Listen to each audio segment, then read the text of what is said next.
कदवा विधानसभा seat Katihar जिले का वो इलाका है जहां कांग्रेस की पकड़ पिछले कई दशकों से मजबूत रही है, लेकिन 2025 का चुनाव इस सीट को बिहार की सबसे हॉट सीट बना चुका है। कुल मतदाता 2,73,293, जिसमें 1,44,639 पुरुष, 1,28,651 महिलाएं और 3 थर्ड जेंडर वोटर हैं। ये सीट कांग्रेस की परंपरागत सीट रही है। 2010, 15 और 2020 तीनों चुनावों में कांग्रेस के उम्मीदवार यहां से विजयी हुए।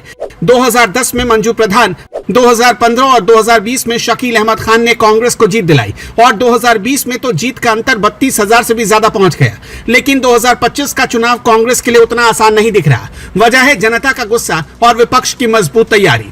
इतिहास गवाह है कि कदवा विधानसभा ने कभी स्वतंत्र उम्मीदवारों को मौका भी दिया। 2000 में यहां से निर्दलीय उम्मीदवार हिमराज सिंह ने जीत हासिल कर पथ निर्माण मंत्री तक का सफर तय किया। लेकिन 2005 के बाद से कांग्रेस का परचम यहां लगातार लहराता रहा। इस बार की लड़ाई कांग्रेस बनाम विपक्ष नहीं बल्कि एनडीए के अंदरूनी घमासान की वजह से और भी दिलचस्प हो चुकी है, क्योंकि इस बार कदवा विधानसभा सीट से कई बड़े चेहरे अपनी दावेदारी ठोक रहे हैं।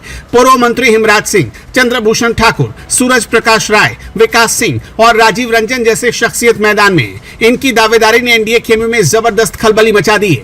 सबकी नजर इस पर टिकी है कि आखिर टिकट किसकी झोली में जाएगा, क्योंकि टिकट का फैसला होते ही पूरा चुनावी गणित बदल सकता है और समीकरण उलट पुलट हो सकते हैं। कांग्रेस जहां अपने पुराने गढ़ को बचाने की जद्दोजहद में जुटी है, वहीं एनडीए के नेता एक दूसरे को पीछे छोड़ने के लिए दिल्ली से लेकर पटना तक पैरवी में लगे हुए हैं। गांव-गांव की जनता इस बार सिर्फ जात पात या पार्टी के नाम पर वोट करने के मूड में नहीं है।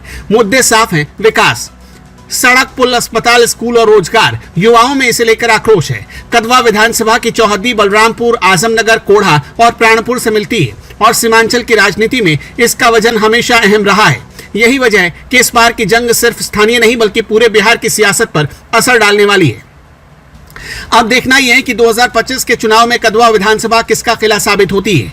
क्या कांग्रेस एक बार फिर अपने गढ़ को बचा पाएगी या फिर विपक्ष इस बार कांग्रेस को उसके ही घर में मात दे देगा। और सबसे बड़ा सवाल, एनडीए में किसको मिलेगा टिकट और किसकी दावेदारी धरी की धरी रह जाएगी। इतना तय है कि कदवा विधानसभा इस बार पूरे सीमांचल की राजनीति का सबसे बड़ा रणक्षेत्र बनने जा रहा है और जनता अपने वोट से सबसे बड़ा संदेश देने के मूड में है। अब तो आने वाला वक्त ही बताएगा कि टिकट मिलने के बाद किस पर जनता अपना भरोसा जताकर विधानसभा भेजती है। हल्ला बोल CSR के लिए छोटू सिंह राजपूत की रिपोर्ट।